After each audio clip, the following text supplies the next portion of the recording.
که یو څوک زوروي، یو څوک ظلم در باندې کوي، یو څوک خفګان در رسوي،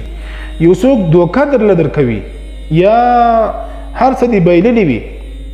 ډېر خفه یې، ډېر ناراضه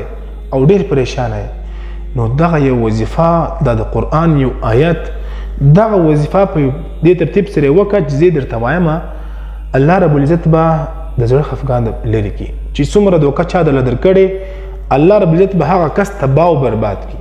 او کم څوک چې ظلم در باندې کوي، کم څوک چې دې پریشانه کوي، ستا په مخ کې به الله رب العزت هغه کس دغه کې تباه کړي، هغه کس ته به سبا مخ ته به ذلیله کړي الله. نو دغه یو آیات دا ضرور در سره شیر کړي مسلمانانو، چې تاسې شیر کوئ، تاسې د شیر کولو په وجه باندې دغه نورو ته رسي، نو هغه هم پر دې باندې عمل وکړي، دغه به د یو فایدې شی وي او خلک به دې څخه یو فایده حاصله کړي. د قرآن کریم یو آیات دی، بسم الله الرحمن الرحیم، وافوض امری الی الله